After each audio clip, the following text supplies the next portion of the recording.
Hello friends, hope you are doing well. मैं भी एकदम बढ़िया मस्त। पूछो या ना पूछो, मेरा काम है बताने का कि मैं भी बढ़िया हूँ, तुम भी बढ़िया हो उम्मीद करता हूँ। कल चिल्ला चिल्ला के बहुत बोल रहा था पढ़ लेना, ये पढ़ लेना, वो पढ़ लेना, एटलीस्ट रिवाइज कर लेना, कुछ डाउट आए तो पूछ लेना। पूछना तो तुमको है नहीं, कोई बात नहीं, मत पूछो तुम, मैं तो पढ़ाऊँगा। क्या? मैं तो पढ़ाऊँगा। पूछना हो तब तुम्हारी मर्जी है, नहीं पूछना हो तो भी तुम्हारी मर्जी है। लेकिन उम्मीद करता हूँ कि कोई डाउट पिछली क्लास में मैंने नहीं छोड़ा है कि तुम्हें कुछ पूछना पड़े, फिर भी पूछना हो जस्ट मैसेज मी और कमेंट मी। तो कल कहाँ तक बात की थी? कल बात की थी हमने डायमेंशंस की। डायमेंशन एनालिसिस चल रहा है आपका फिजिक्स में। किसकी बात की थी? डायमेंशंस की बात की थी। और कैसे बात की थी? बढ़िया वाली बात की थी। कैसी बात की थी?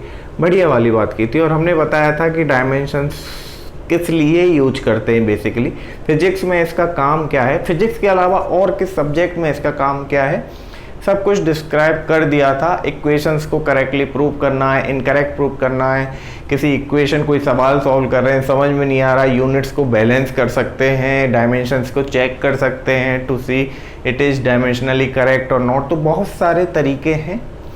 तो ये सारे क्या है? डायमेंशंस पे डिपेंड करते हैं। तो थ्योरेटिकल हमने बात सारी कर ली थी, थ्योरेटिकल बात हमने कल ख़त्म कर दी थी। और मैंने क्या बोला था?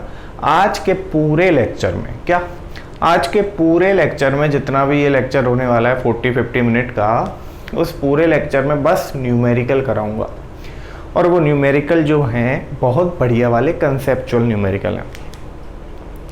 इजी भी है एक दो, और एक दो कंसेप्चुअल भी है। देखो, आईआईटी, जेईई, नीट, बोर्ड, इतने सारे एग्ज़ाम हैं और सारे एग्ज़ाम्स में डिफरेंट टाइप के क्वेश्चंस आते हैं। मान लो डायमेंशनल एनालिसिस से रिलेटेड कोई क्वेश्चन आया, तो इसका मतलब ये नहीं है कि जो मैं आज क्वेश्चन करा रहा हूँ या पिछली क्लास में जो मैंने कंसेप्ट बताए थे उनके आधार पे तुम वो कर दोगे। सबसे पहले ये दिमाग में घुसा लो कि डायमेंशनल एनालिसिस का क्वेश्चन सॉल्व करने के लिए तुम्हें क्या चाहिए? जो क्वेश्चन में वो पूछेंगे कुछ फॉर्मूले को रिलेट करेंगे। क्या करेंगे? कुछ फॉर्मूले को रिलेट करेंगे, कुछ एनर्जी की बात करेंगे, कुछ वर्क की बात करेंगे। तो इन सब की क्या करेंगे? वो बात करेंगे। लेकिन अगर तुम्हें वर्क का फॉर्मूला या एनर्जी का फॉर्मूला ये सब नहीं पता है, क्या ये सब नहीं पता है, फिर क्या करोगे? फिर कुछ नहीं कर पाओगे। तो इसलिए सबसे पहले पता होना चाहिए क्या? फॉर्मूला। और जो वो फॉर्मूले हैं वो कहाँ से पता लगेंगे? देखो, फर्स्ट और सेकंड चैप्टर अभी तुम्हारा खत्म होने वाला है। इन दो चैप्टर्स में हमने कोई फॉर्मूले नहीं पढ़े, हमने केवल फंडामेंटल पढ़ा है, बेसिक पढ़ा है। इसमें हमने कोई फॉर्मूले नहीं पढ़े। तो फॉर्मूले हम कहाँ पढ़ेंगे? फॉर्मूले हम आने वाले चैप्टर्स में पढ़ेंगे। तो वहाँ से कोई भी फॉर्मूला उठ के तुम्हारा डायमेंशनल एनालिसिस में क्वेश्चन पूछ लेंगे। क्या कह रहा हूँ मैं? वहाँ से कोई भी फॉर्मूला उठा के डायमेंशनल एनालिसिस में घुसा देंगे और वहाँ से क्वेश्चन पूछ लेंगे। तो अभी के लिए मान लो जो भी मैं क्वेश्चन करा रहा हूँ और कोई फॉर्मूला अगर मैं लिख रहा हूँ, तो ये मत सोचना कि सर ये फॉर्मूला हमें पता नहीं है। नहीं पता होगा तो कैसे काम चलेगा? अरे पूरा फिजिक्स में बहुत सारे फॉर्मूले पढ़ोगे तब पूरा पता लग जाएगा। तुम्हारा एग्जाम कब होगा? जब तुम्हारा सिलेबस कंप्लीट हो जाएगा, उसी के बाद ना एग्जाम होगा। पूरा फिजिक्स पढ़ लोगे तभी तो एग्जाम देने जाओगे ना। तो पूरा फिजिक्स कंप्लीट होने जाएगा जब फॉर्मूले सारे तुम्हें रट जाएंगे। जो भी फॉर्मूला है सब एक ही बार में क्लिक करेगा। एनर्जी के लिए ये था, विस्कोसिटी के लिए ये था, सरफेस टेंशन के लिए ये था, सब कुछ क्लिक करेगा। तो वहाँ से अगर कोई क्वेश्चन बना डायमेंशनल एनालिसिस में तो तुम कर दोगे। अभी के लिए मैं जो क्वेश्चन करा रहा हूँ वहाँ हो सकता है कुछ फॉर्मूला आ जाए। क्या हो सकता है? कुछ फॉर्मूला आ जाए और वो फॉर्मूला तुमने क्या अभी तक नहीं पढ़ा है। तो घबराने का नहीं है, तुम घबरा बड़ी जल्दी जाते हो। तो घबराने का नहीं है। अगर फॉर्मूला तुमने नहीं पढ़ा है कोई बात नहीं है, आगे पढ़ लोगे। क्या कर लोगे? आगे पढ़ लोगे। अभी के लिए फॉर्मूले को पचा लेना। अभी के लिए फोकस करना है डायमेंशनल एनालिसिस पे। क्या? डायमेंशनल एनालिसिस पे फोकस करना है, ये बहुत ही इंपॉर्टेंट है। देखो, आईआईटी, जेईई हो, नीट हो, बोर्ड एग्जाम हो, कोई सा भी एग्जाम हो, एक दो बढ़िया क्वेश्चन तो आ ही जाते हैं इस डायमेंशनल एनालिसिस में। क्या? आईआईटी जेईई एडवांस में पिछले साल ही एक बढ़िया क्वेश्चन बना था डायमेंशनल एनालिसिस, लेकिन जब फॉर्मूला को यूज किया था ना वो कहीं और से उठा लिया था फिजिक्स में।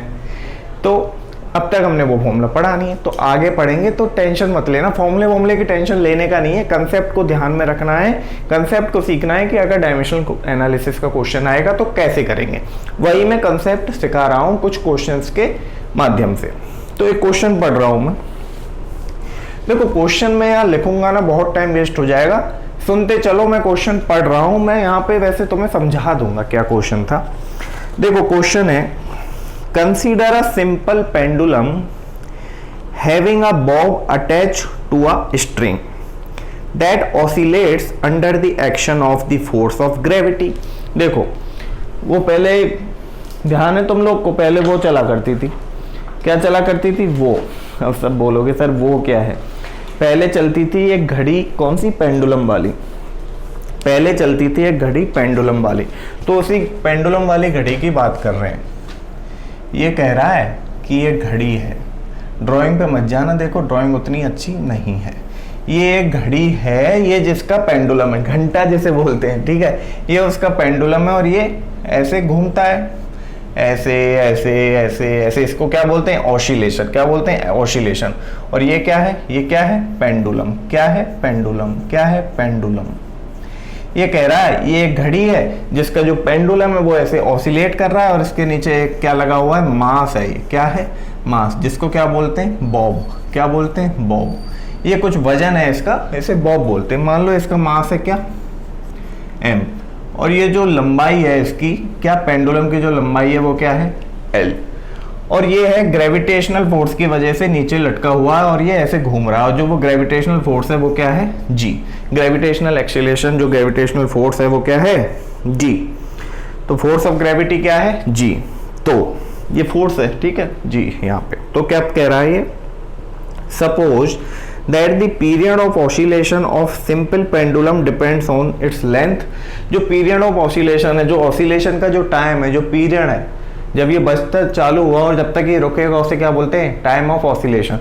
तो ये जो टाइम है जब ये खत्म हो जाएगा, जब ये रुक जाएगा, जो ये टाइम है वो टाइम को रिलेट करना है किससे, लेंथ से, L, length of pendulum, mass of Bob and acceleration due to gravity, acceleration due to gravity यानी कि जी, इससे रिलेट करना है। Derive the expression for its time period using dimensional method. भाई डायमेंशनल मेथड से इसके टाइम पीरियड का एक रिलेशन डिराइव करना है, और इसका जो टाइम पीरियड है किस चीज पे डिपेंड कर रहा है, ये बोल रहा है मास पे, लंबाई पे और ग्रेविटेशनल एक्सीलरेशन पे। तो भाई इसने खुद ही बोल दिया, क्या, इसने खुद ही बोल दिया कि जो टाइम पीरियड है, मान लो टाइम पीरियड क्या है, टी, जो ये टाइम पीरियड है किस चीज पे डिपेंड कर रहा है, एक तो लेंथ पे डिपेंड कर रहा है, किस पे, लेंथ पे। चलो पहले मास ले लो, एक तो मास पे डिपेंड कर रहा है, एक लेंथ पे डिपेंड कर रहा है। यहाँ पे मैं मास ले रहा हूँ, या डायमेंशन की बात नहीं कर रहा हूँ, m पे डिपेंड कर रहा है, l पे डिपेंड कर रहा है और g पे डिपेंड कर रहा है, ठीक है। इन तीनों पे डिपेंड कर रहा है क्या, इसका टाइम, टाइम इन तीनों पे डिपेंड कर रहा है। तो ये एक इक्वेशन लिख दी है भाई, मान लो time is dependent on these thing, तो भाई प्रोपोर्शनल मान लो, कुछ इनवर्सली प्रोपोर्शनल मान लो, तो प्रोपोर्शनलिटी कांस्टेंट हटाओगे बराबर में तो एक कांस्टेंट भी आता है। क्या कांस्टेंट आता है, सर कैसे आया, कहाँ से आया, वो अभी के लिए रुक जाओ, वो सब क्लियर हो जाएगा, एक कांस्टेंट आएगा, ठीक है। तो टाइम पीरियड इन चीजों पे डिपेंड कर रहा है। तो वो डिपेंड किस रिलेशन से कर रहा है, कुछ तो रिलेशन होगा। मान लो वो रिलेशन डायमेंशनल एनालिसिस से तो निकालना है हमें। मान लो कि जो m है, मास है, इसका पावर a है, l का पावर b है और g का पावर c है। तो a b c इनका क्या है, एक्सपोनेंट पावर है। तो सबसे पहले मेरा काम ये है कि डायमेंशनल एनालिसिस में क्या करते थे, LHS इक्वल टू RHS करते थे। डायमेंशनल एनालिसिस में क्या करते थे, LHS इक्वल टू RHS करते थे, मतलब लेफ्ट हैंड साइड का जो डायमेंशन है उसको इक्वेट करते थे राइट हैंड साइड के डायमेंशन से। यही तो डायमेंशनल इक्वेशन था, यही तो डायमेंशनल इक्वेशन था। Dimensional formula in dimensional equation पढ़ा दिया। तो ये क्या है, t है, ये क्या है, t है। तो ये तो टाइम का जो डायमेंशन है वो है क्या, t, यही तो निकालना था, इसी का रिलेशन। और k है भाई, जब डायमेंशन लिखते हैं तो कांस्टेंट कोई मैटर नहीं करता, डायमेंशनल फॉर्मूला में कांस्टेंट कोई मैटर नहीं करता, चिल्ला के मैंने आपको बताया था, ठीक है। तो क्या करेंगे, मास है तो मास के लिए डायमेंशन क्या लिखेंगे, m, की पावर a, l है लेंथ के लिए डायमेंशन क्या लिखेंगे, l की पावर b, और ये क्या है g क्या है g क्या है ग्रेविटेशनल कांस्टेंट, g क्या है gravitational constant, acceleration due to gravity, acceleration due to gravity, acceleration due to gravity, acceleration due to gravity का होता है, बताओ, distance upon velocity upon time होता है। ये बताया था कि नहीं बताया था, वेलोसिटी अपॉन टाइम। एक्सीलरेशन क्या होता है, वेलोसिटी अपॉन टाइम ही तो होता है भाई, होता है कि नहीं। एक्सीलरेशन ग्रेविटी की वजह से हो या किसी चीज की वजह से हो, एक्सीलरेशन है, और वो वेलोसिटी अपॉन टाइम है। वेलोसिटी डिस्टेंस अपॉन टाइम होता है। वेलोसिटी जो है क्या होता है, डिस्टेंस अपॉन टाइम। देखो ये फॉर्मूले हैं, ये मत सोचना कि कहाँ से आ रहे हैं, वो सब आ जाएगा तुमको आगे जाके फिजिक्स में, ठीक है। अभी के लिए ध्यान रख लो, वैसे ये तो बेसिक फॉर्मूले हैं, तुम्हें पता भी होगा, और एक टाइम ऑलरेडी यहाँ पे था। तो इसका अगर मुझे डायमेंशन लिखना है तो मैं क्या लिख सकता हूँ, डिस्टेंस है मतलब l, और नीचे क्या एक t और 2t, तो 2t हो गया, तो इसको मैं lt-2 लिख सकता हूँ, lt-2 लिख सकता हूँ। तो वही मैं यहाँ पे लिखना चाहता हूँ lt-2, और इसकी पावर यहाँ पे क्या cb है, इसकी पावर यहाँ पे क्या cb है। तो मैं क्या ऐसे लिख सकता हूँ, m की पावर a, l की पावर देखो एक तो b और l की पावर एक c, तो ये पावर जोड़ दूँ, बोलो भाई जोड़ दूँ, हाँ सर जोड़ दो, इसमें क्या बताने का कुछ है ही नहीं, जोड़ दो, जोड़ दिया भाई, ठीक है। l की पावर b प्लस c, और ये क्या है t की पावर क्या आएगा -2c, t की पावर क्या आया -2c, और t ऑलरेडी इधर है, क्या t ऑलरेडी इधर है। तो डायमेंशंस को इक्वेट करना है LHS और RHS का। देखो यहाँ पे केवल टाइम है, तो एक डायमेंशनल फॉर्मूला अगर लिखना हो, इसके लिए डायमेंशनल फॉर्मूला लिखना हो तो मैं क्या लिख सकता हूँ, m0 l0 और t1 लिख सकता हूँ या नहीं।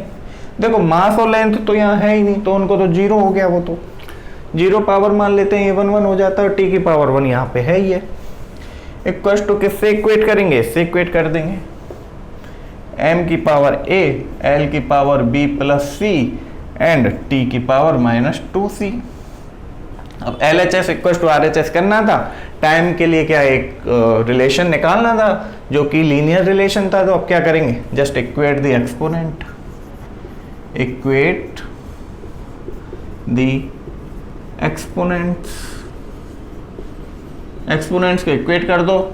जैसे m का इक्वेट कर दो, मतलब a को 0 से इक्वेट कर दो, तो a तो क्या हो गया 0, b प्लस c को 0 से इक्वेट कर दो, b प्लस c क्या हो गया 0, और -2c को 1 से इक्वेट कर दो। आ रहा है ना ये चीज़ समझ में, इसमें तो कुछ था ही नहीं, बस क्या करा, पावर को इक्वेट कर दिया, m का m की पावर से इक्वेट कर दिया, l का l की पावर से इक्वेट कर दिया, और t का t की पावर से इक्वेट कर दिया। सिंपल है। तो यहाँ से क्या निकाल सकते हो, a की वैल्यू तो 0 आई गई, c की वैल्यू निकालनी है तो 2 को इधर ले गए तो -1/2 हो गया। सिमिलरली c की वैल्यू इधर रख दो, तो यहाँ से b की वैल्यू आ जाएगी, यहाँ -1/2 रखा, पश्चांतर करा तो क्या आ गया, यहाँ पे 1/2 आ गया। अब सर देखो a की वैल्यू मुझे पता है, b की वैल्यू मुझे पता है, c की वैल्यू मुझे पता है, a b c तीनों की वैल्यू मुझे पता है, और टाइम का रिलेशन पूछ रहे थे। किसका रिलेशन पूछ रहे थे, टाइम का रिलेशन पूछ रहे थे। मैं टाइम का रिलेशन निकाल दूंगा, बस a b c की वैल्यू यहाँ रख दो, k तो यहाँ है ही है, m a की पावर क्या है 0, l की पावर b है यानी कि 1/2, और g की पावर c है मतलब -1/2। तो भाई किसी चीज की पावर 0 का मतलब 1 होता है, तो ये तो 1 हो गया। बच्चा कुछ लिखो, k l की पावर 1/2, g की पावर -1/2। अगर माइनस है ऊपर पावर में तो उसको नीचे लिख सकता हूँ मैं, l की पावर 1/2 डिवाइड बाई g की पावर 1/2।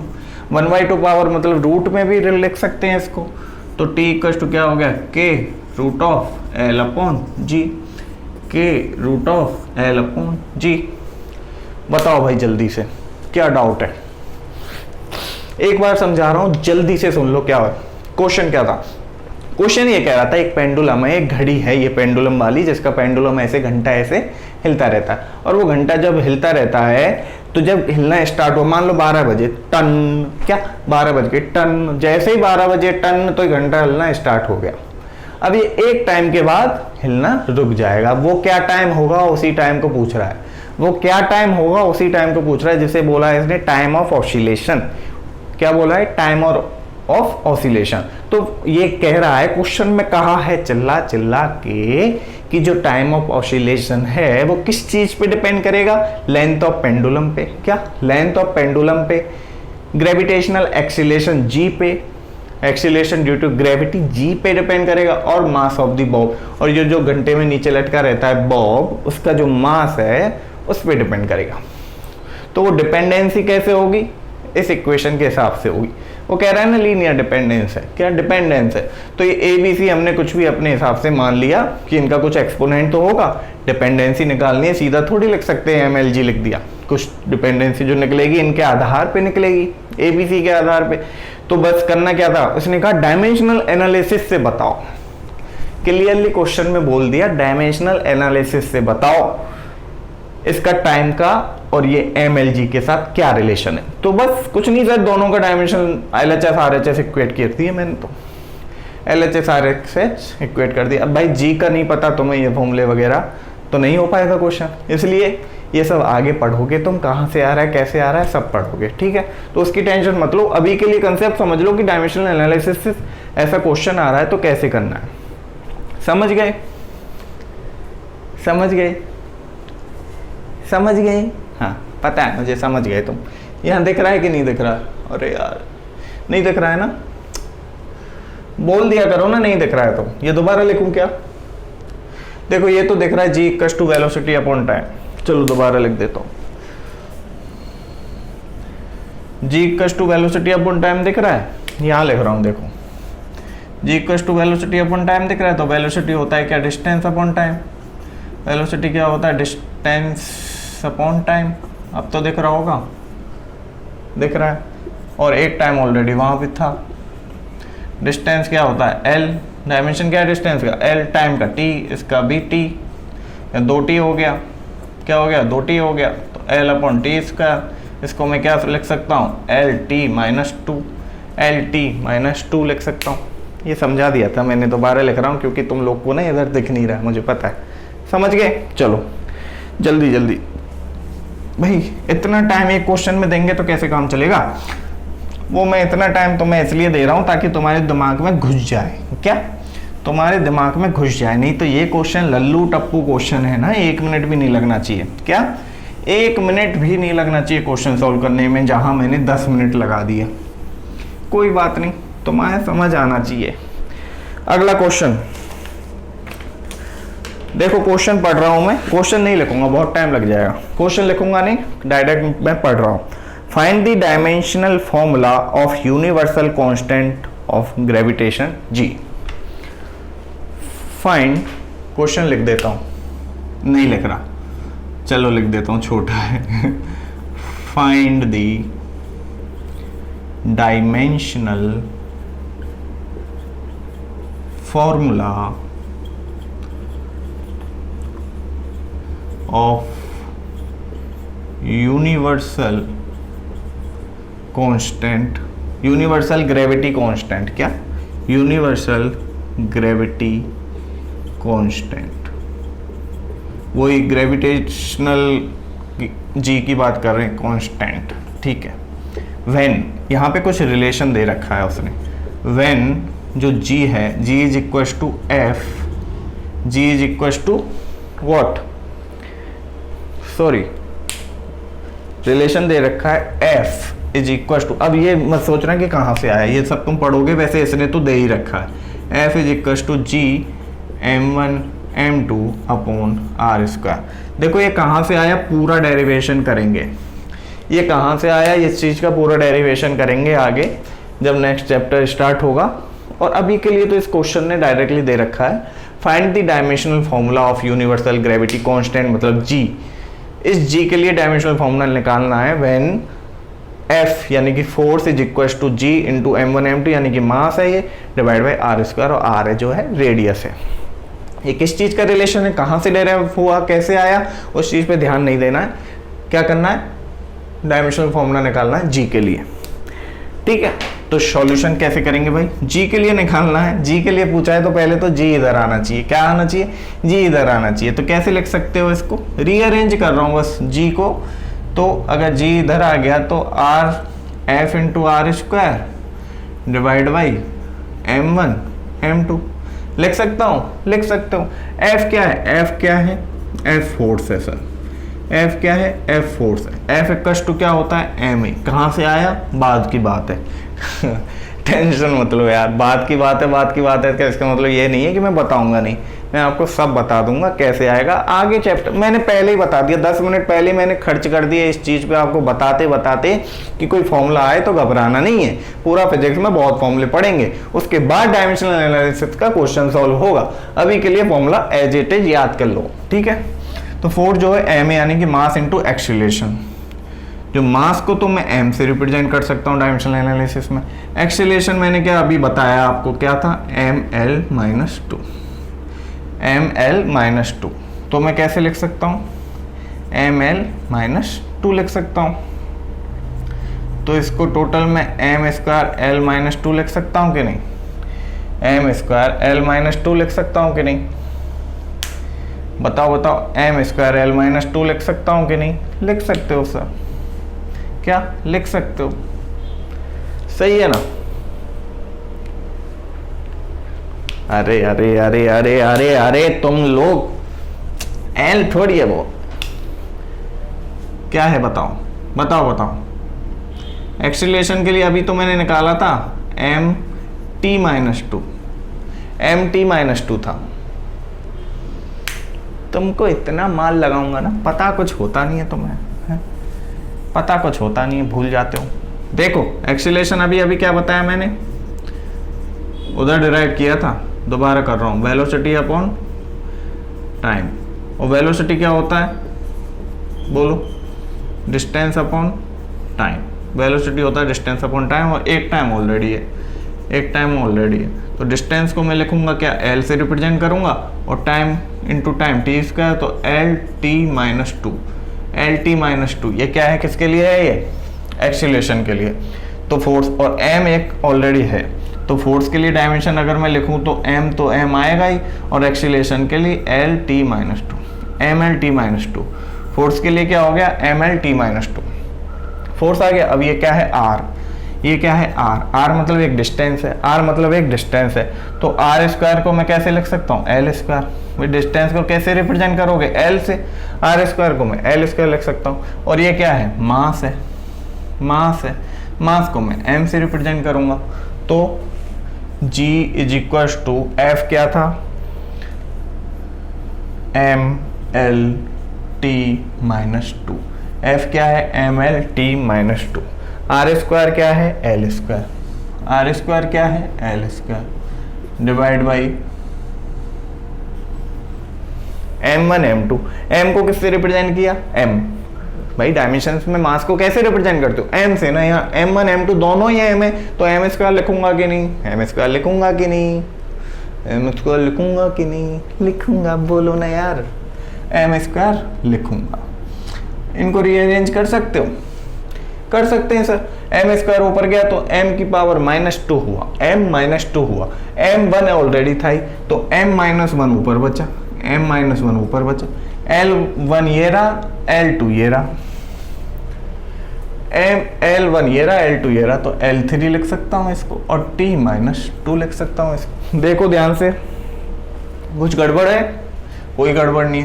तो G ग्रेविटेशनल कांस्टेंट जो उसने पूछा था, उसका डायमेंशंस में क्या लिख सकता हूँ, बोलो, उसका डायमेंशन में ये लिख सकता हूँ, क्या, ये डायमेंशनल फॉर्मूला ये हो गया उसका। डायमेंशनल फॉर्मूला ही तो पूछा था उन्होंने भाई। डायमेंशनल फॉर्मूला देखो, अगर स्क्वायर ब्रैकेट नहीं लगाया ना तो गलत हो जाएगा क्वेश्चन।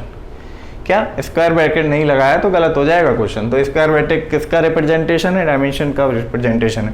और ये क्या हो गया पूरा, ये तो इसका डायमेंशन है, ठीक है, ये तो डायमेंशन है, सेपरेट सेपरेट भी लिखोगे तो भी डायमेंशन है।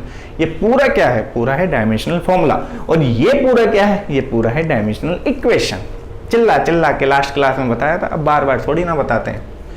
ये हो गया, चलो चलो चलो चलो चलो, बहुत क्वेश्चन करने भाई, इतना टाइम नहीं है। कि दोबारा बताऊं इस क्वेश्चन को? डाउट हो तो तुम कमेंट कर सकते हो यार, कमेंट कर दिया करो, हैं पूछ लिया करो क्वेश्चन। तुम पूछते रहोगे तो मुझे लगेगा बच्चे पढ़ रहे हैं, पूछोगे नहीं तो लगेगा पढ़ ही नहीं रहे, तो मोटिवेशन कहाँ से मिलेगा भाई? तुम लोग के क्वेश्चन से मुझे मोटिवेशन मिलता है, पता है? जब तुम पूछते हो ना कुछ, तो मेरे को बड़ा अच्छा लगता है कि यार मेरे स्टूडेंट पढ़ रहे हैं, एटलीस्ट उन्हें कुछ समझ आ रहा है, वो पढ़ रहे हैं, समझ में आ रहा है, उन्हें डाउट आ रहा है। डाउट उसी को आता है जो पढ़ता है, जो पढ़ेगा ही नहीं उसको काहे का डाउट वे? हाँ, तो डाउट कब आएगा? जब तुम पढ़ोगे, और जब तुम डीपली पढ़ोगे तो ज़्यादा डाउट आएगा, क्योंकि तुम्हारा थिंक प्रोसेस चालू होता है। अच्छा ऐसा हो रहा है, ऐसा क्यों नहीं हो रहा है? सोचना है, क्या सोचना है, लेकिन एग्जाम में सोचना नहीं है। इतना टाइम नहीं होता कि एग्जाम में सोचने बैठो, पूरा साल है तुम्हारे पास, अच्छे से तैयारी करो, अच्छे से सोच लो जो सोचना है, हर क्वेश्चन में अच्छे से टाइम दे के सोचो। इतना सोचो कि एग्जाम में सोचने की जरूरत ही ना पड़े। क्वेश्चन देखा, डेटा देखा, धड़ धड़ धड़ धड़, खत्म। क्या खत्म? बस फिर मिलेंगे कहाँ? आईआईटी में। कहाँ मिलेंगे? आईआईटी में। चलो अभी क्वेश्चन करेंगे अगला। क्वेश्चन पढ़ रहा हूं मैं, लिख नहीं रहा हूं, चलो लिख दूंगा, पहले सुन लो क्वेश्चन क्या है। Test dimensionality if the equation is v square is equal to u square plus 2ax may be correct. तो भाई कुछ नहीं है, test dimensionality of the equation है, डायरेक्ट क्वेश्चन। एक इक्वेशन दे रखी है, क्या एक इक्वेशन दे रखी है, उसकी डायमेंशनलिटी पूछ रहा है। टेस्ट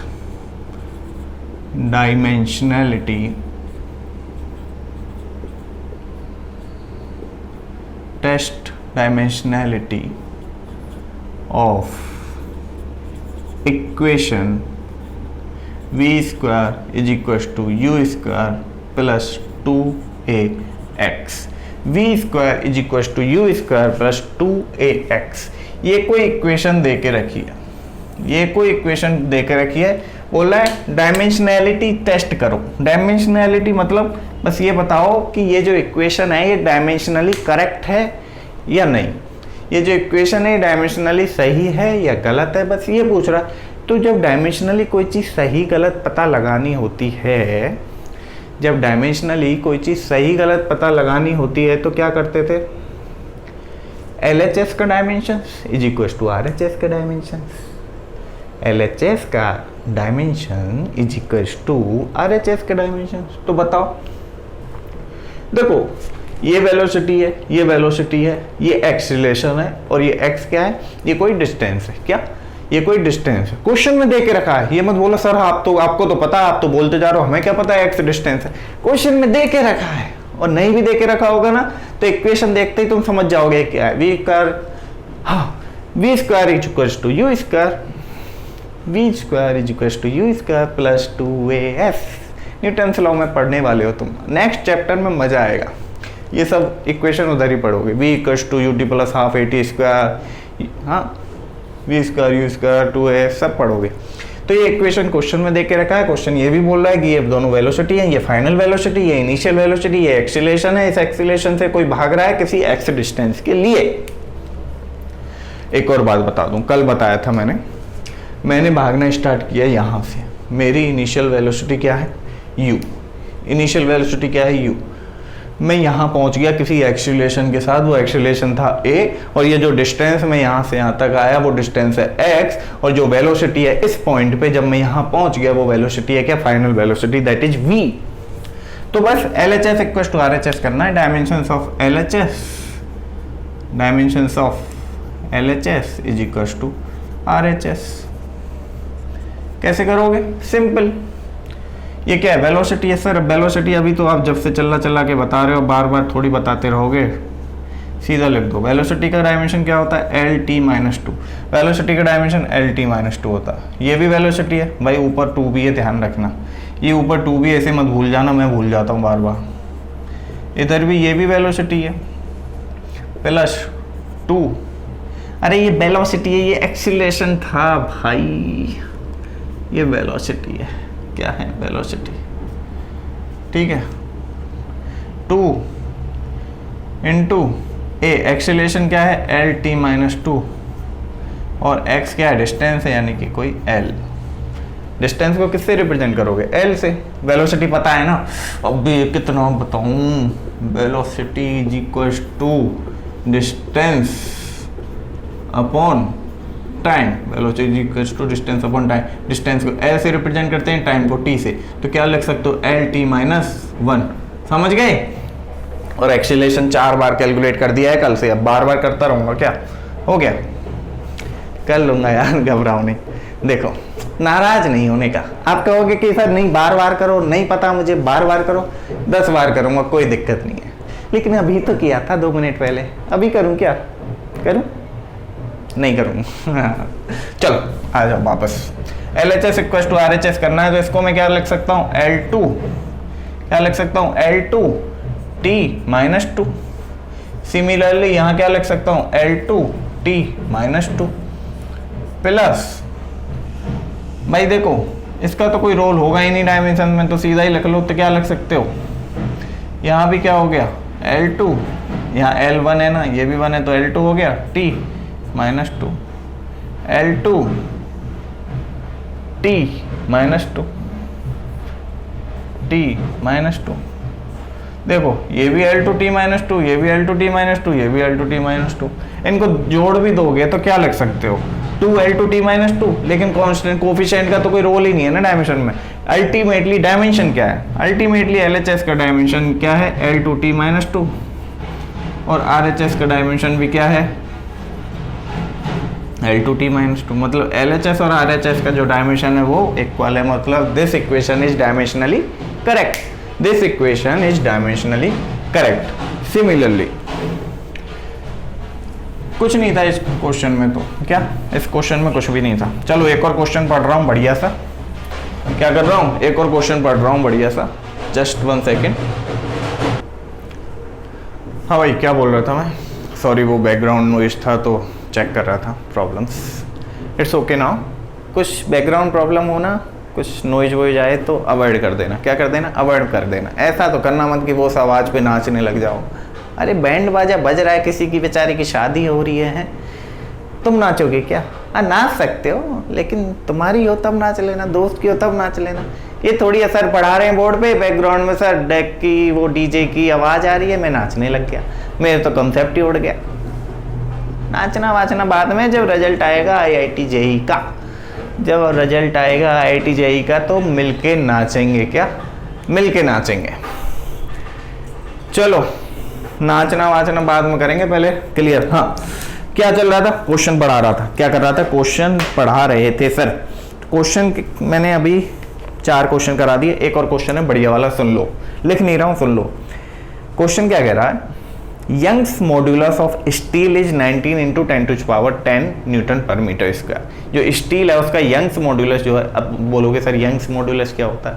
अरे यंग्स मॉड्यूलस एक प्रॉपर्टी है मटेरियल का। क्या है वो तुम पढ़ लोगे, डोंट वरी, बस सोच लो। उस प्रॉपर्टी, किसी भी मटेरियल का ना एक प्रॉपर्टी होता है, किसी भी मटेरियल का एक प्रॉपर्टी होता है जो स्ट्रेस स्ट्रेन एक रिलेशन होता है, उससे डिफाइन करते हैं कि कितना स्ट्रेंथ है मटेरियल में। यंग मॉड्यूलस उससे रिलेटेड है, मटेरियल की स्ट्रेंथ से रिलेटेड है। अभी के लिए इतना ध्यान रखो। क्या? Young's modulus of steel is 19 into 10⁻10 newton per metre square. Express it in dyne per centimetre square. भाई ये जो न्यूटन पर मीटर स्क्वायर एक वैल्यू दे रखी है यंग्स मॉड्यूलस की, बस इसको कह रहा है कि इसको डाइन पर सेंटीमीटर स्क्वायर में रिप्रेजेंट करके दिखाओ। और जो डाइन है यहाँ पे CGS यूनिट है किसकी? फोर्स की।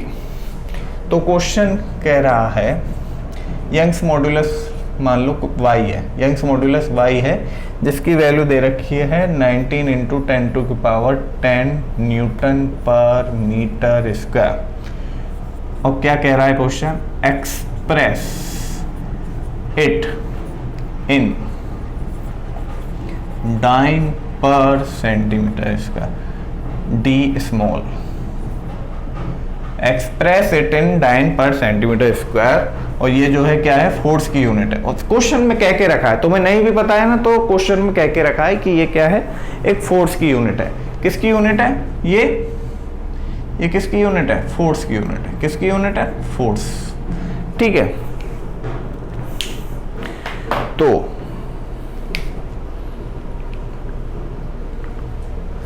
ये वाली थोड़ी, ये वाली डाइन पर सेंटीमीटर स्क्वायर जो है फोर्स की यूनिट है, और वो फोर्स की यूनिट कौन किस सिस्टम में, CGS। किस सिस्टम में, CGS। मैं नहीं बोल रहा हूँ, क्या मैं नहीं बोल रहा हूँ, क्वेश्चन में दे के रखा है कि ये जो डाइन पर सेंटीमीटर स्क्वायर जो फोर्स की यूनिट है वो किस सिस्टम में है, CGS में। तो ये जो SI यूनिट जो दे के रखी है यंग्स मॉड्यूलस की, इस यंग्स मॉड्यूलस की SI यूनिट को एक्सप्रेस करो dine per centimetre square force की यूनिट में, CGS सिस्टम होना चाहिए। ठीक है, और कैसे सॉल्व करेंगे, इस बार क्वेश्चन ने नहीं दिया कि तुम्हें सॉल्व कैसे करना, क्वेश्चन ऐसा आ गया, तुम कैसे सॉल्व करोगे मुझे बताओ। ना कुछ फॉर्मूला दे रखा है, ना कुछ कह रखा है, ना उन्होंने ये बोला कि डायमेंशनल एनालिसिस से सॉल्व करो, उन्होंने ये भी नहीं बोला। तुम कैसे पता लगाओगे कि ये क्वेश्चन जो है डायमेंशनल एनालिसिस से सॉल्व करना है, कैसे पता लगाओगे?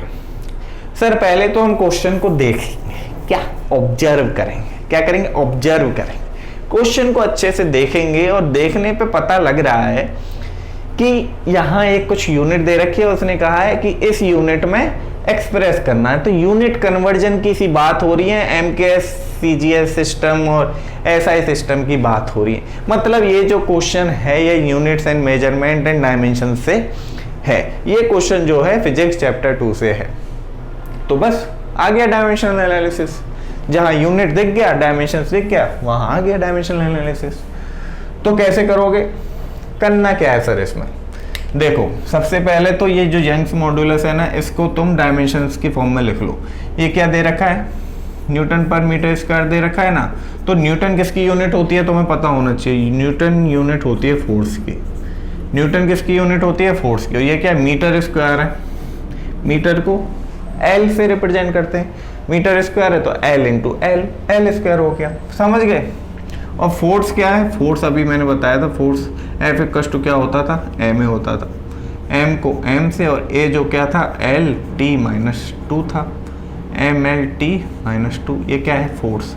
तो यंग्स मॉड्यूलस को डायमेंशनली कैसे रिप्रेजेंट कर सकते हो तुम, sir mL-T-2 divide by L2, और इसको ऐसे लिख सकता हूँ mL-2 ऊपर गया तो mL-1 बचा, -2 हो गया, 1 ऑलरेडी है तो -1 बचा, T-2। मैं ऐसे रिप्रेजेंट कर सकता हूँ किसको, यंग्स मॉड्यूलस को।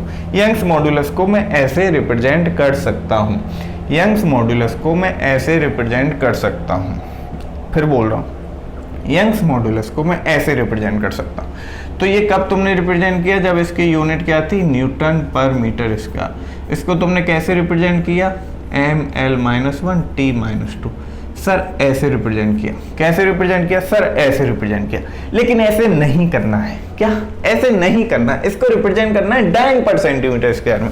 किस में रिप्रेजेंट करना है, डाइन पर सेंटीमीटर स्क्वायर में। ठीक है sir, dine per centimetre square में करना है ना इसको रिप्रेजेंट, तो मतलब CGS सिस्टम में करना है। तो CGS सिस्टम में आपने पहले बताया था, जो मास है उसको ग्राम में लेते हैं, जो लेंथ है उसको बोलो किस में लेते हैं, सेंटीमीटर में, CGS सिस्टम में, और जो टाइम है उसको सेकंड में लेते हैं। ये आपने सेकंड क्लास में बताया था। तो ठीक है, क्या, तो ठीक है, करो, क्या करोगे, क्या करोगे बोलो। देखो सर यंग्स मॉड्यूलस की वैल्यू दे रखी है इतनी, ठीक है, और इसका मैंने डायमेंशन भी निकाल लिया, ये आ गया, क्या, इसका मैंने डायमेंशंस भी निकाल लिया, ये आ गया। अब इसके अकॉर्डिंग, क्या इसके अकॉर्डिंग मुझे सबसे पहले तो इसका डायमेंशन निकला है, क्या, सबसे पहले मुझे इसके अकॉर्डिंग इसका डायमेंशन लिखना है। तो ये तो किस में था, SI यूनिट में, ये तो किस में था, SI यूनिट में, ये तो SI यूनिट है ना, तुम्हें पता है, ये SI यूनिट में था। तो पहले सर मैं इसको अगर यूनिट्स में बात करूं, डायमेंशंस की बात रुक जाओ, यूनिट्स में बात करूं, तो SI यूनिट में जो मास है उसको हम क्या लिखते हैं, kg में लिखते हैं। इसकी पावर यहाँ पे क्या है, 1 है। इसको सेपरेट करके अगर मैं लिखूँ, ये क्या है, लेंथ को हम SI यूनिट में मीटर में लिखते हैं, किस में, मीटर में, और ये -1 है। और T को SI यूनिट में हम सेकंड में लिखते हैं, और यहाँ पे क्या है, -2। ठीक है सर, लेकिन ऐसा यूनिट में नहीं लिखना है, लिखना किस में, सीजीएस यूनिट में लिखना है। तो ठीक है सर, केजी को सीजीएस यूनिट में क्या लिखते हैं, ग्राम लिखते हैं, सिमिलरली लिख लूंगा। मीटर को सीजीएस सिस्टम में सेंटीमीटर लिखते हैं, ठीक है सर, लिख लिया। और सेकंड को तो सेकंड ही लिखते हैं, सीजीएस सिस्टम हो या एसआई सिस्टम हो, समझ गए। तो ये क्या है, डाइन पर सेंटीमीटर स्क्वायर, और ये क्या था, न्यूटन पर मीटर स्क्वायर। ठीक है, अब न्यूटन पर मीटर स्क्वायर को sir dine per centimetre square में कन्वर्ट करना है। न्यूटन पर मीटर स्क्वायर को डाइन पर सेंटीमीटर स्क्वायर में कन्वर्ट करना है। ठीक है, कर दो, क्या परेशानी आ रही, क्या करो, इन दोनों को क्या करो, डिवाइड करो, क्योंकि इसकी वैल्यू तुम्हें पता है, इसकी वैल्यू पता है तुम्हें, ये रही, इसकी वैल्यू निकालनी है। दोनों क्या कर दो, डिवाइड कर दो। ये है केजी, ये है ग्राम, ये है केजी, ये है ग्राम। तो केजी को सबसे पहले क्या कर लो, ग्राम में कन्वर्ट कर लो। तो क्या हुआ, 1000 ग्राम, ऊपर ग्राम नीचे ग्राम, तो क्या बचा, 1000। सिमिलरली मीटर है, ये भी मीटर है, तो वो देखो इनवर्स है, क्या इनवर्स है, मतलब वो नीचे आएगा, सेंटीमीटर ऊपर जाएगा, मतलब मीटर सेंटीमीटर। तो सेंटीमीटर ऊपर गया, सेंटीमीटर ऊपर गया और मीटर नीचे आया। तो 1 मीटर में 100 सेंटीमीटर होते हैं, 1 सेंटीमीटर। इसको तो फिर मैं क्या लिख सकता हूँ, 1/100 लिख सकता हूँ। क्या लिख सकता हूँ, 1/100 लिख सकता हूँ। और s माइनस टू सब्ट्रैक्ट, मतलब कट ही जाएंगे डिवाइड करें तो, क्योंकि दोनों बराबर है ना। तो बचा क्या, 10, बचा क्या 10, बचा क्या 10।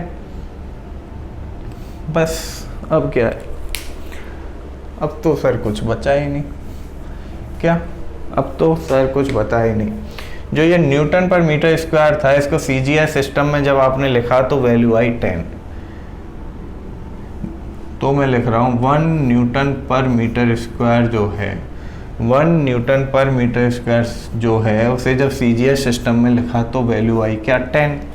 1 न्यूटन पर मीटर स्क्वायर जो है, जब सीजीएस सिस्टम में लिखा तो वैल्यू आई क्या, 10 dine per centimetre square. Value क्या आई, 10 dine per centimetre square. Value क्या आई, 10 डाइन पर सेंटीमीटर स्क्वायर। देख लो यार, कंफ्यूज क्यों हो रहे हो। ये क्या था जब डिवाइड किया था, क्या था, नीचे क्या था, यहाँ डाइन पर सेंटीमीटर स्क्वायर था ना, और ऊपर क्या था, Newton per metre square. Newton पर, ये इधर मल्टीप्लाई कर दिया तो 10 आ गया डाइन पर सेंटीमीटर स्क्वायर। ठीक है, तो 1 न्यूटन पर मीटर स्क्वायर जो है 10 डाइन पर सेंटीमीटर स्क्वायर के बराबर है। 1 न्यूटन मीटर स्क्वायर जो है 10 डाइन पर सेंटीमीटर स्क्वायर के बराबर है। लेकिन ये पूछ रहा है कि 19 × 10⁻10 न्यूटन पर मीटर स्क्वायर जो है वो कितने डाइन पर सेंटीमीटर स्क्वायर के बराबर है। Okay, 19 × 10⁻10 newton per metre square जो है वो कितने डाइन पर सेंटीमीटर स्क्वायर के बराबर है। सिंपली क्या कर दो, मल्टीप्लाई। तो क्या लिख सकते हैं, 19 × 10⁻11 डाइन पर सेंटीमीटर स्क्वायर। देखो बड़े आसान ही क्वेश्चन है, क्या बड़े आसान क्वेश्चन है, बस अप्रोच करना पता होना चाहिए कि अप्रोच कैसे करना है। हर एक क्वेश्चन एक अलग टाइप का क्वेश्चन है। सिमिलर टाइप के क्वेश्चन में इसलिए नहीं करा रहा हूँ कि आपका ब्रेन डेवलप ही नहीं होगा। एक ही टाइप के मैं 10 क्वेश्चन कराऊं, उससे अच्छा मैं 10 टाइप के एक एक क्वेश्चन कराऊंगा। कम से कम 10 तरह के क्वेश्चन करना तो सीखोगे। क्या कहा मैंने, एक ही टाइप के 10 क्वेश्चन कराऊंगा तो ब्रेन तुम्हारा उसी ट्रिक पे रहेगा कि इस तरह से क्वेश्चन सॉल्व करना है। लेकिन जब डिफरेंट टाइप का क्वेश्चन आ गया तो अटक जाओगे। इसलिए अलग अलग टाइप के क्वेश्चन कराऊंगा। 10 क्वेश्चन कराऊंगा 10 तरह के, क्या 10 क्वेश्चन कराऊंगा 10 तरह के। तो कहीं भी क्वेश्चन फंस गया तो 10 में से एक तो होगा कि नहीं। तो सारे क्वेश्चन अलग अलग तरह के हैं। फिर भी किसी क्वेश्चन में फंस जाओ तो मुझे याद कर लेना, मैं हमेशा आपके लिए तत्पर हूँ। क्या पढ़ाई के लिए तत्पर हूँ। गलत समझ ले तो जाने किस चीज़ के लिए तत्पर। हाँ, तुम्हारी भावना है ना कहीं भी पहुँच सकती हैं। ये शैतानी दिमाग है, शैतानी दिमाग, क्या शैतानी दिमाग है, कहीं भी पहुँच सकता है। लेकिन आपको कहीं पहुँचाना नहीं है, बस फोकस करके रखो इधर। 1 साल के बाद IIT में जाओ या फिर एम्स में जाओ, जहाँ जाना है जाओ, वहाँ जो करना है, जैसी मस्ती करनी है, जैसा दिमाग भटकाना है, जो करना है वहाँ जाके करो। फिलहाल 1 साल कड़ी मेहनत, क्या कड़ी मेहनत। तो उस मेहनत में ऐसा नहीं है कि दिन रात लगे पड़े। अरे मैं कुछ कुछ इंटरव्यूज देखता हूँ कुछ स्टूडेंट के, सेलेक्ट होने के बाद बोलते हैं मैं 18 घंटे पढ़ता था, मैं 16 घंटे पढ़ती थी। अरे भाई 18 घंटे तुम पढ़ रहे हो 24 घंटे में से, बाकी का काम कब कर रहे हो ये बताओ। देखो ये सब मोह माया है, ये कहने वाली बात है। मैं 18 घंटे पढ़ा, मैं 20 घंटे पढ़ा, सिलेक्शन होने के बाद सब ऐसे ही बोलते हैं, ठीक है। सच बता रहा हूँ, सही है। तुम्हें 18 घंटे पढ़ना ही नहीं है। मैं तो बिल्कुल नहीं बोल रहा कि तुम 18 घंटे पढ़ो, कतई नहीं पढ़ना 18 घंटे। क्या बिल्कुल नहीं पढ़ना 18 घंटे? जो सेल्फ स्टडी है वो कितनी करनी है आपको? सेल्फ स्टडी की बात कर रहा हूँ। क्या सेल्फ स्टडी मतलब खुद कितना पढ़ना है, वीडियो देखने के अलावा, कहीं और पढ़ने जा रहे हो वहाँ के अलावा, जो सेल्फ स्टडी है वो कितना करना है आपको? एटलीस्ट 6 आवर, 5 to 6 आवर, 5 से 6 घंटे आपको सेल्फ स्टडी करना है। बाकी का जहाँ जैसे पढ़ना है पढ़ो, जितना टाइम बच रहा है सो, घूमो, लेकिन ये फ़ोन से दूर रहना, फालतू की चीज़ देखना नहीं है, ठीक है। इस पे बाद में लेक्चर दूंगा मैं बाकी की इन चीज़ों पे। फिलहाल आज पढ़ाई का मूड है, अच्छे अच्छे क्वेश्चन करने का मूड है।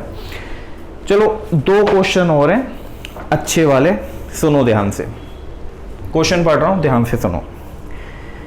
बहुत बढ़िया क्वेश्चन है, एक बार में दिमाग में घुस जाना चाहिए। क्या सॉल्यूशन तो मैं कराऊंगा, क्वेश्चन दिमाग में घुस जाना चाहिए। तुम टेंशन ले लेते हो सर क्वेश्चन सॉल्व नहीं कराया, बोल रहे हो दिमाग में घुस जाना चाहिए।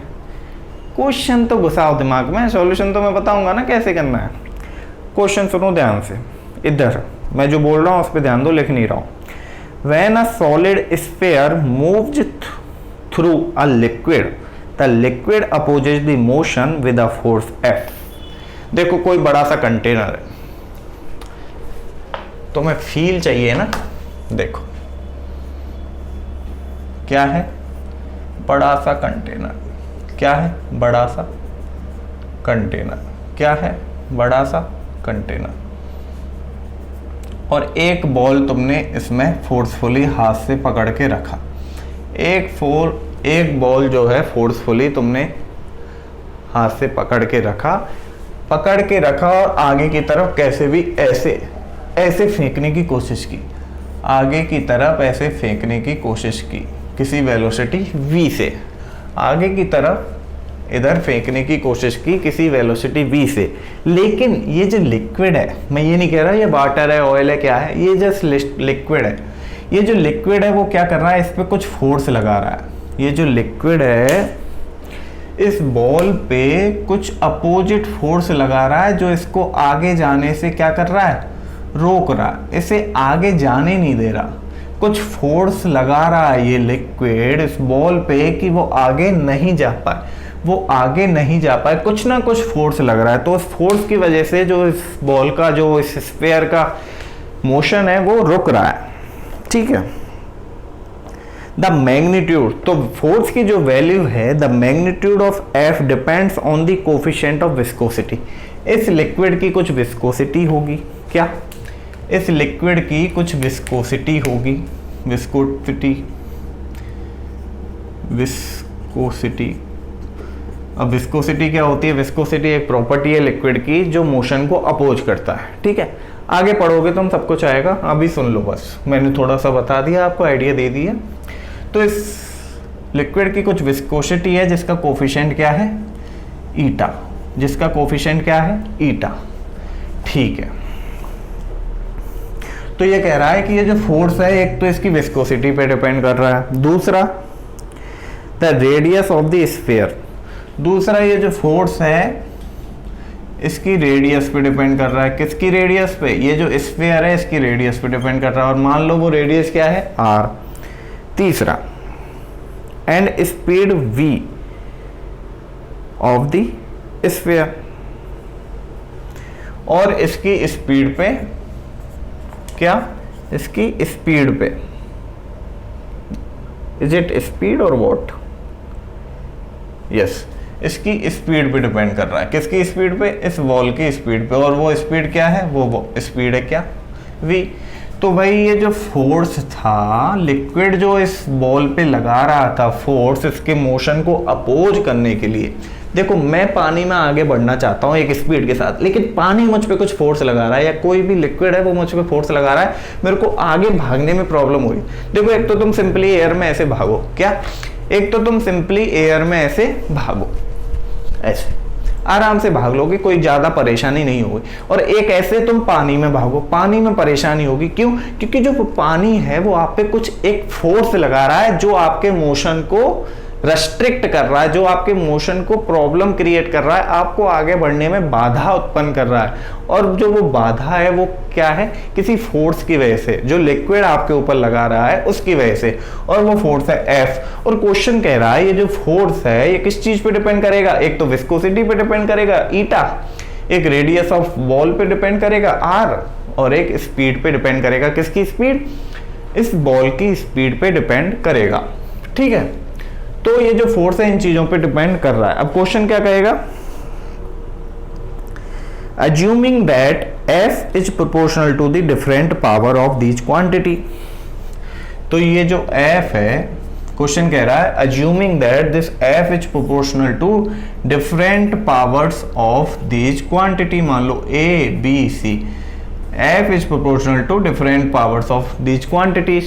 ठीक है, ये मैंने नहीं लिखा, ये क्वेश्चन बोल रहा है, ये मैंने मर्जी से नहीं लिखा, ये क्वेश्चन बोल रहा है। ठीक है, gas the formula of F using method of dimension. सीधा बोल दिया, इसने तो सोचना नहीं पड़ेगा तुम्हें कि कैसे सॉल्व करना है, सीधा बोल दिया डायमेंशन से सॉल्व करो, डायमेंशनल एनालिसिस से सॉल्व करो। ठीक है, तो इसको सॉल्व करते हैं भाई। क्या है, कुछ नहीं है, सबसे पहले तो क्या करो, प्रोपोर्शनलिटी कांस्टेंट लगाओ, प्रोपोर्शनल हटाओ, क्या प्रोपोर्शनल हटाओ, तो मान लो कांस्टेंट k है, इसकी पावर a, इसकी पावर b और इसकी पावर c, इसकी पावर c। ये क्वेश्चन है। ठीक है, अब बताना है क्या, a b c निकालना है सबसे पहले, और फोर्स का पता लग जाएगा, फोर्स का डायमेंशन पता लग जाएगा। तो क्या करोगे सर, कुछ ना करना, LHS इक्वल्स टू RHS, जहाँ इक्वेशन दिख जाए LHS equals to RHS, LHS equals to RHS। तो फोर्स तुम्हें पता है, फोर्स क्या होता है, F equals to m mass into acceleration, mass क्या होता है m, एक्सीलरेशन क्या होता है LT-2। ठीक है सर, LHS का तो काम खत्म, k तो कांस्टेंट है, कोई मतलब ही नहीं है, रहा क्या ईटा। ईटा क्या है, विस्कोसिटी, ईटा क्या है, विस्कोसिटी। अब देखो, अब मैं विस्कोसिटी का फॉर्मूला लिखने वाला हूँ, अब तुम डर मत जाना कि सर फॉर्मूला कहाँ से आ रहा है, सब पढ़ लोगे। अभी के लिए फॉर्मूला याद कर लो, अभी के लिए क्या कर लो, फॉर्मूला याद कर लो तो अच्छा है। Force upon area into velocity gradient. देखो मैंने भी याद कर रखे हैं, तुम भी याद कर लो। अभी के लिए आगे जब चैप्टर आएगा इससे रिलेटेड तो वहां पे डिराइव करेंगे, कैसे आया पता लग जाएगा, इनटू वेलोसिटी ग्रेडियंट। ये वेलोसिटी नहीं है, ये वेलोसिटी ग्रेडियंट। ठीक है, पर यूनिट टाइम की बात कर रहे हैं। तो ये क्या है, ईटा। तो ठीक है, ईटा का डायमेंशन मुझे निकालना है। तो फोर्स का तो मुझे पता है क्या है, MLT-2 अपॉन एरिया। एरिया क्या होता है, लंबाई गुणा चौड़ाई। एरिया क्या होता है, लंबाई गुणा चौड़ाई। Metre into metre, length into length, मतलब L स्क्वायर, क्या L स्क्वायर। और वेलोसिटी ग्रेडियंट जो होता है, वेलोसिटी अपॉन डिस्टेंस होता है। वेलोसिटी ग्रेडियंट की बात करूं तो वेलोसिटी अपॉन डिस्टेंस कैसे आया, अभी ध्यान मत दो। मैंने पहले लेक्चर शुरू करने से पहले बता दिया था कि फॉर्मूला पे डरना नहीं है, कहाँ से आया ये आगे की बात है, पूरा फिजिक्स में फॉर्मूले पढ़ेंगे। अभी के लिए डायमेंशनल एनालिसिस सीख रहे हैं, डायमेंशनल फॉर्मूला सीख रहे हैं, क्वेश्चन सॉल्व करना सीख रहे हैं, तो फॉर्मूले नहीं सीख रहे हैं। ठीक है ना, फॉर्मूले हैं। तो वेलोसिटी ग्रेडियंट क्या है, वेलोसिटी अपॉन डिस्टेंस। वेलोसिटी क्या होता है, LT-1। अब ये मत बोलना सर कहाँ से लिख दिया, बहुत बार बता चुका हूँ, बार बार नहीं बताऊंगा कहाँ से लिख दिया। डिस्टेंस अपॉन टाइम होता है वेलोसिटी। ठीक है, और डिस्टेंस को L से रिप्रेजेंट कर देंगे। तो L से L को यहाँ पे कट कर दिया, ऊपर M, एक L ऊपर था, 2 L नीचे हैं, ऊपर गया तो L-1 बच गया, और एक T नीचे है, ऊपर गया तो T-1 बच गया। तो यहाँ से नीटा का डायमेंशन क्या आ गया, ML-1 T-1, ML-1 T-1, ML-1 T-1, similarly R के लिए ये तो रेडियस है, आर को तो सीधा लेंथ से ही रिप्रेजेंट कर दो, और ये क्या है, वी। वेलोसिटी क्या है, अभी तो बताया LT-1 है। बस हो गया। यहाँ पे देखने में प्रॉब्लम होगी इसलिए लिख नहीं रहा हूँ, ठीक है, इधर लिख रहा हूँ मैं आपको। बस LHS इक्वल टू RHS करना है। LHS क्या है, LHS क्या है बोलो, LHS क्या है, F है, ये तो निकाल ही दिया था। MLT-2 is equal to K constant है, और दिख रहा है ना K कांस्टेंट है, नीटा अभी निकाला क्या, ML-1 T-1, ठीक है। इसमें रख रहा हूँ मैं सब की पावर A है, दूसरा R क्या है, L ये रहा, की पावर क्या है, B। सिमिलरली V यानी कि वेलोसिटी ये रहा, LT-1, इसकी पावर क्या है, C। सॉल्व करो पहले तो इनको पावर्स को। देखो यहाँ पे कुछ पावर नहीं दे रखी है तो 1 1 मान के चलते हैं, पता है ना, हाँ। तो सॉल्व करो इनको। देखो डायमेंशन फॉर्मूला लिख रहे हैं तो कांस्टेंट बार बार लिखने की जरूरत नहीं है, वो मैटर भी नहीं करेगा। तो क्या लिख सकता हूँ, m की power a, L-a, T-a, L-b, L-c, T-c।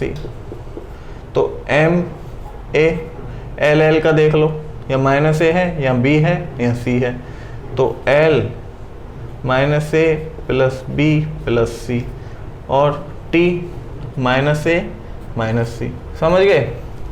और इधर M1 L1 T-2, समझ में आ रहा है ना, हवा में तो नहीं उड़ रहा है, दिख रहा है ना तुम लोग को। इधर खड़ा हो जाऊं, अभी दिख रहा है, हाँ सॉरी दिख नहीं रहा होगा, हाँ अभी दिख रहा होगा। तो अब क्या करना है, m का कोफिशिएंट, m का एक्सपोनेंट m से इक्वेट कर दो, तो a=1, a=1। l का कोफिशिएंट एक्सपोनेंट जो है l से कंपेयर क्या कर दो, कंपेयर कर दो, इक्वेट कर दिया, ये आया। सिमिलरली t का कर दो, -a - c -2, समझ गए ना। अब a=1 है, a=1 अगर मैं यहाँ पे रखूँ तो ये क्या आएगा, c की वैल्यू क्या आ गई, यहाँ से c की वैल्यू क्या आ गई, 1 उधर गया, -1, माइनस से माइनस कट गया, तो c की वैल्यू यहाँ आ गई 1।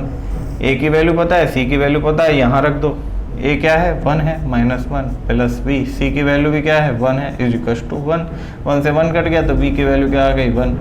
तो कमाल की बात देखो, a b c तीनों की वैल्यू क्या आ गई 1 1 1, a b c तीनों की वैल्यू क्या आ गई 1 1 1। तो यहाँ से जो f है उसका फॉर्मूला क्या लिख सकते हो, k नीटा की पावर 1, मतलब 1 ही है, r की पावर 1 और v की पावर 1। ये क्या आ गया आपका, रिलेशन आ गया जो पूछा था। क्या आ गया, ये आ गया रिलेशन, यही तो पूछा था, ये आ गया क्या, रिलेशन, यही पूछा था। बढ़िया क्वेश्चन था, क्वेश्चन समझ में आना चाहिए। देखो वैसे मैंने इतना सब कुछ बताया कि ऐसे ऐसे हो रहा है, क्वेश्चन में बस सिंपली लिखा था। तुम जब तक उसको इमेजिन नहीं करोगे ना कि आखिर हो कैसे रहा है, हाँ, तो अपने आप को रख के देखो इस बॉल की जगह, अपने आप को पानी में डाल दो, अपने आप को तेल में डाल दो और देखो कि जब मैं तेल में भाग रहा हूँ, जब मैं पानी में भाग रहा हूँ, तो मेरे को बड़ी प्रॉब्लम हो रही है भागने में। ये प्रॉब्लम हो क्यों रही है, ये किस चीज़ की वजह से प्रॉब्लम हो रही है। अरे कुछ फोर्स मेरे ऊपर लग रहा है, कुछ अपोजिट फोर्स है जो मुझे आगे बढ़ने से रोक रहा है। वही फोर्स क्या था, वही फोर्स F था, और क्वेश्चन ने बोला ये जो F फोर्स है ये इन 3 चीज़ों पे डिपेंड कर रहा है, इन 3 चीज़ों को रिलेट करना है लीनियरली, जो F जो है प्रोपोर्शनल है इनके। तो बस चला दी कहानी, यही तो कहानी थी, समझ गए। इस कहानी में ज़्यादा कुछ था नहीं, क्वेश्चन बड़ा सही था, आसान था। बस तुम्हें प्रॉब्लम आ रही जो हो रही होगी, वो क्या प्रॉब्लम आ रही होगी, अभी प्रॉब्लम बस ये आ रही होगी कि मैं कुछ भी फॉर्मूला कहीं भी लिख दे रहा हूँ, है ना। कोस रहे होगे, मेरे को गाली दे रहे होगे कि सर कुछ भी फॉर्मूला कहीं भी लिख दे रहे हो, आपको तो पता होगा, नहीं भी पता होगा तो देख के लिख दोगे, है ना। ठीक है, मान लिया। अरे तो मैंने तो लेक्चर स्टार्ट करने से पहले ही बोल दिया था तुम्हें कि भाई ये फॉर्मूला जब आएंगे तो घबराना नहीं है, क्योंकि आपकी जब फिजिक्स हो जाएगी खत्म तो आपको सारे फॉर्मूले पता होगा, और जब आपको सारे फॉर्मूले पता होगा तो डायमेंशनल एनालिसिस का कोई भी क्वेश्चन आएगा तुम आसानी से सॉल्व कर लोगे। ठीक है। एक लास्ट क्वेश्चन, वैसे ये लंबा हो गया है थोड़ा लेक्चर, 1 घंटे से ऊपर जा रहा है, बट इट्स ओके। एक लास्ट क्वेश्चन कराना है तो कराएंगे, क्या कराना है तो कराएंगे। देखो क्वेश्चन सुन लो, क्वेश्चन सुनो ध्यान से, बढ़िया क्वेश्चन है, टॉप वाला एकदम। सॉल्यूशन छोटा सा है, लेकिन सॉल्यूशन छोटा सा, 5 मिनट का सॉल्यूशन है इसका। सुनो, the heat produce in a wire, एक वायर है क्या, एक तार, इलेक्ट्रिक तार है। The heat produce in a wire carrying an electric current depend on the current, resistance and time. देखो अभी के लिए एक वायर है, इलेक्ट्रिक वायर है, इसमें जो इसकी जो हीट है वो किस चीज़ पे डिपेंड कर रही है, इसमें जो करंट फ्लो हो रहा है, इसमें जो करंट फ्लो हो रहा है, इसमें जो करंट फ्लो हो रहा है उस चीज़ पे डिपेंड कर रही है। इसमें जो हीट जनरेट हो रही है वो किस चीज़ पे डिपेंड कर रही है, एक तो करंट पे, दूसरा इसके रेजिस्टेंस पे, इस वायर में कुछ रेजिस्टेंस भी तो होगा, उस रेजिस्टेंस पे डिपेंड कर रही है, दूसरा टाइम, तीसरा सॉरी। तो ये जो हीट है क्या, ये जो हीट जनरेट हो रही है इस वायर में, देखो कभी कभी तो तुम देखते हो ना घरों में तार जो लगे रहते हैं कभी कभी गर्म हो जाते हैं, हाँ लोड ज़्यादा पड़ जाता है या जो भी सिचुएशन हो वो कभी कभी गर्म हो जाते हैं, मतलब हीट जनरेट हो रही है उस तार में, क्या हो रहा है, हीट जनरेट हो रही है। तो हीट जनरेट जो हो रही है वो किस वजह से हो सकती है, क्या कारण हो सकते हैं, तो इन 3 चीज़ों पे वो हीट क्या करती है, डिपेंड करती है, या तो करंट पे, रेजिस्टेंस पे और टाइम पे। टाइम मतलब करंट जब यहाँ से फ्लो होना चालू हुआ यहाँ तक पहुँचा तो किस टाइम में ये पहुँचा, वही क्या है, टाइम है।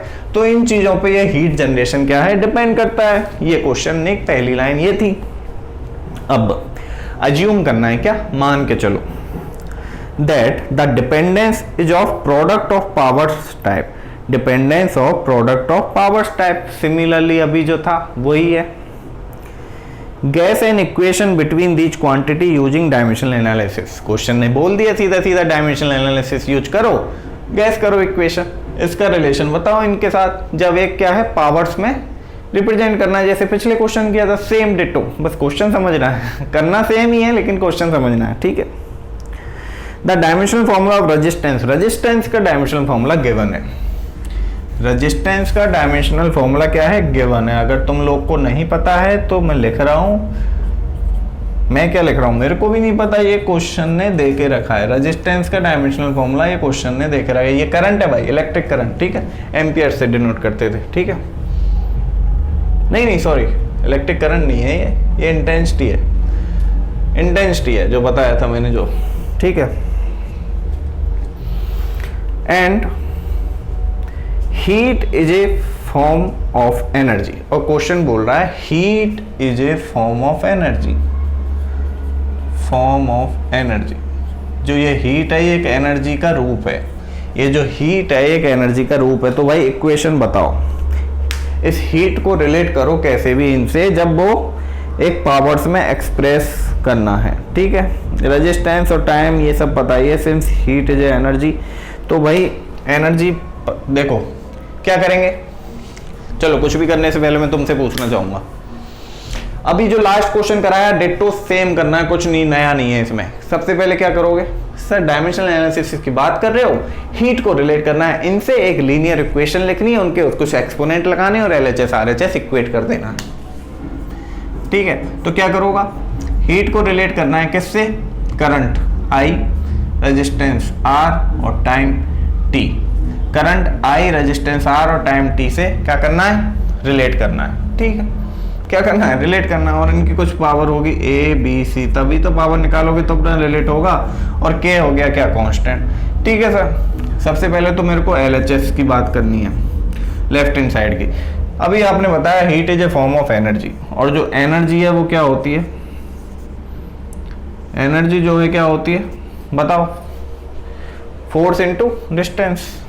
अगेन फॉर्मूला, घबराना नहीं है, फॉर्मूले पूरी फिजिक्स में बहुत आने वाले हैं, घबराना नहीं है, सबका डेरिवेशन भी करेंगे आगे जाके, अभी के लिए पचा लो, energy is equal to force into distance. तो फोर्स तो मैंने अभी आपको बताया था, F इक्वल टू क्या था, M था, कैसे लिखा था, M L T -2 लिखा था कि नहीं, फोर्स और डिस्टेंस क्या है, डिस्टेंस तो सर कोई भी लेंथ हो सकती है जिसको एल से रिप्रेजेंट करेंगे। तो टोटल इसका डायमेंशन में क्या लिख सकता हूँ, LHS का हीट का डायमेंशन में क्या लिख सकता हूँ, M L L1 ये रहा, L1 ये रहा, तो 2 लिख दूँ और T - 2 लिख दूँ। क्या M L2 T - 2 लिख दिया। समझ गए। तो ये क्या आ गया, ये तो LHS आ गया, ये तो हीट का डायमेंशन आ गया।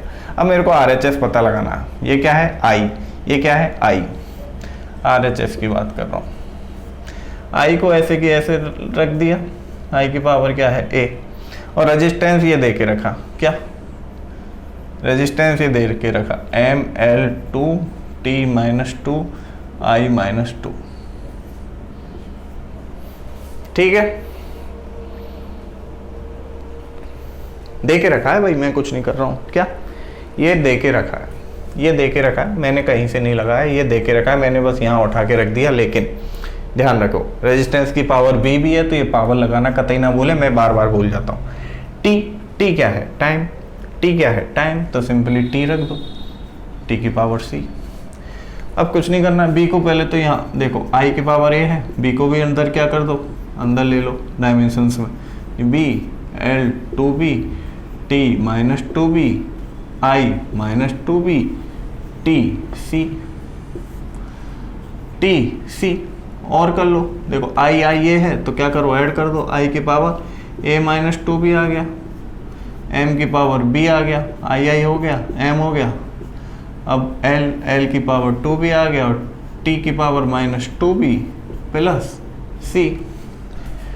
कुछ रॉकेट साइंस तो नहीं चल रही है ना भाई, अरेंज कर रहा हूँ, मैथमेटिक्स की बात है। क्या मैथमेटिक्स की, इधर उधर की बात है कुछ, ये मुझे पता है इधर ऊपर जा रहा है।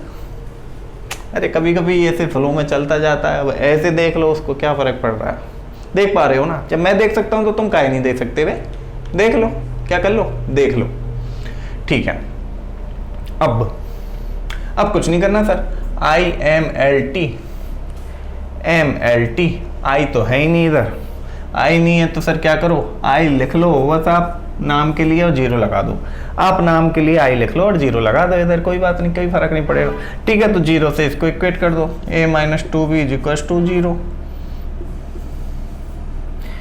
दिखेगा कि नहीं दिखेगा, इधर कतई नहीं दिखेगा भाई इधर कतई नहीं दिखेगा। हाँ, मैं इधर लिख रहा हूँ, क्या बोल रहा हूँ, I का जो एक्सपोनेंट है उसको I के एक्सपोनेंट से, LHS का जो एक्सपोनेंट है I का, उसके RHS का एक्सपोनेंट जो है I का, उससे क्या कर रहा हूँ, इक्वेट कर रहा हूँ, सिंपल।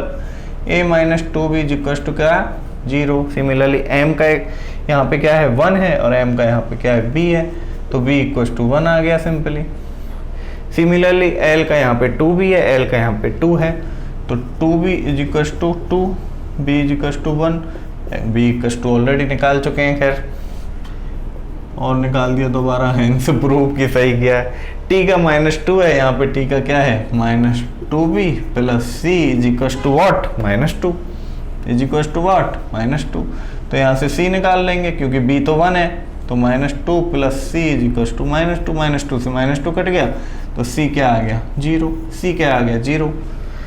ठीक है, B की वैल्यू पता है, B की वैल्यू यहाँ रख दो, तो यहाँ से A भी निकल जाएगा, B की वैल्यू यहाँ रख दो, तो ये क्या आ गया, 2। A है, B है, C है, A चाहिए, B चाहिए, C चाहिए, तो क्या लिख दिया, H = K I की पावर A, I की पावर A क्या है, 2, R की पावर B, R की पावर B क्या है, 1, और T की पावर C क्या है, 0। समझ गए, समझ गए, बस ये हो गया कहानी भाई, बढ़िया वाली। ये बढ़िया क्वेश्चन था, देखो ये बहुत ही अच्छा क्वेश्चन था, ये मानना पड़ेगा आप लोग को, मैं तो मान चुका। ये कहानी आपकी ख़त्म हो गई डायमेंशनल एनालिसिस की। कुल मिला के मैं बस ये कहना चाहूँगा, मिटा दूँ, मैं बस ये कहना चाहूँगा कि आपको मैंने पूरा यूनिट एंड डायमेंशंस पढ़ा दिया, उसके न्यूमेरिकल करा दिए, कुछ न्यूमेरिकल क्या, कुछ बेसिक न्यूमेरिकल करा दिए। इसका मतलब ये नहीं कि आपको पूरा डायमेंशनल एनालिसिस ख़त्म हो गया। डायमेंशनल एनालिसिस एक ऐसी चीज़ है जो थ्रू आउट आपके पूरे फिजिक्स में चलती रहेगी। क्या पूरे फिजिक्स में चलती रहेगी, और हम इसको क्या करेंगे, रिलेट करते रहेंगे नई नई चीज़ों से। जैसे ही कोई नया फॉर्मूला देखेगा उसका सबसे पहले डायमेंशनल एनालिसिस करेंगे, उसका डायमेंशनल फॉर्मूला निकालेंगे। ठीक है, जैसे ही मान लो हमने कोई नया चैप्टर चालू किया, उसमें कोई फॉर्मूला हमने डिराइव किया, कोई फॉर्मूला आया, तो सबसे पहले मेरा काम रहेगा कि आपको उसका डायमेंशनल फॉर्मूला लिखवाऊंगा, उसका डायमेंशनल फॉर्मूले का डेरिवेशन करवाऊंगा, क्योंकि वहीं से आपके कंसेप्ट क्लियर होंगे इस डायमेंशनल एनालिसिस के। समझ गए? तो ये बढ़िया था। इसके बाद हम बेसिक थोड़ी मैथमेटिक्स पढ़ेंगे। क्या आप बोलोगे सर क्या मैथ क्यों पढ़ा रहे हो फिजिक्स में? बेसिक मैथमेटिक्स, उतनी मैथमेटिक्स मैं आपको पढ़ाऊंगा जितनी आपको इस फिजिक्स में ज़रूरत है।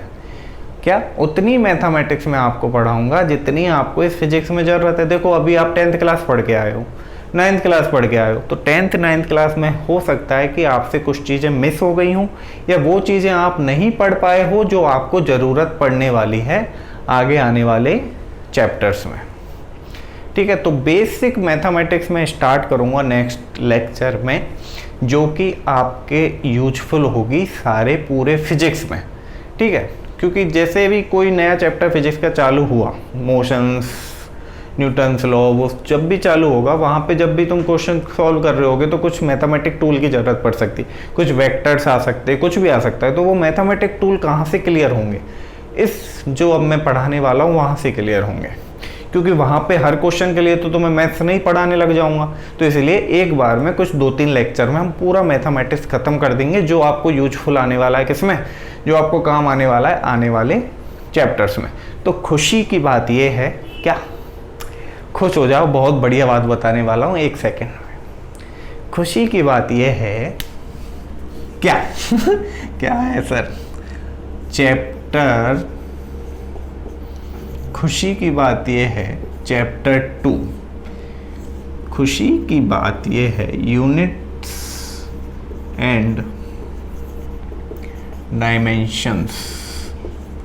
देखो इस चैप्टर का नाम कुछ भी हो सकता है किसी अलग अलग बुक के हिसाब से, तो मेरे हिसाब से चैप्टर 2 का नाम यूनिट्स एंड डायमेंशन है। क्या? जो कि आपका क्या हो सकता है, क्या हो गया? फिनिश हो गया।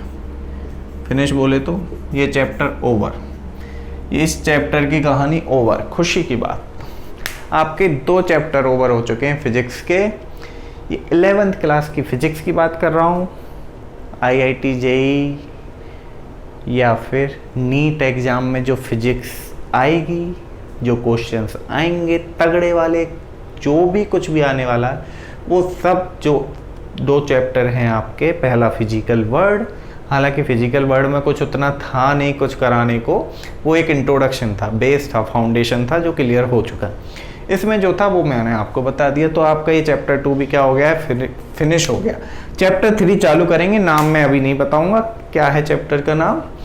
फिलहाल ये खत्म हो गया, इसकी खुशी मनाओ, न्यूमेरिकल लगाओ, जितना हो जाए उतने न्यूमेरिकल लगाओ। क्या थ्योरी व्योरी नहीं पूछते क्वेश्चंस, क्या थ्योरी व्योरी कंपटीशन एग्जाम में नहीं पूछते। हाँ, बोर्ड के लिए तुम्हें थ्योरी पढ़ना है और उसके लिए मैं अलग से नोट्स दूंगा। क्या?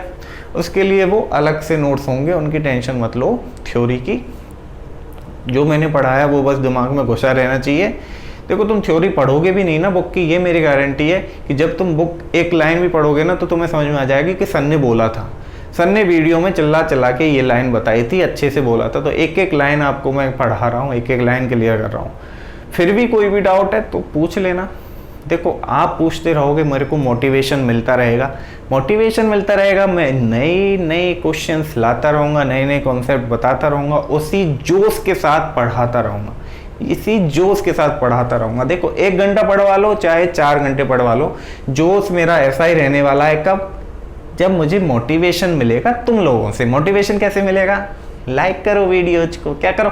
लाइक करो, चैनल को सब्सक्राइब करो और फॉरवर्ड भी करो अपने दोस्त लोगों को, बोलो कि भाई हमारे सर पढ़ा रहे हैं बढ़िया, देख लो, पसंद आए तो, नहीं आए तो तुम तो हो ही। मजाक था। हाँ, तो लाइक सब्सक्राइब कर दो भाई, उससे थोड़ा मोटिवेशन मिलता है, थोड़ा और कुछ अच्छा नया बड़ा करने की प्रेरणा मिलती है। ठीक है, तो आज के लिए यहीं ख़त्म कर रहे हैं। मेरे को पता है ये लेक्चर बहुत बड़ा हो गया है, 1.25 घंटे का हो गया।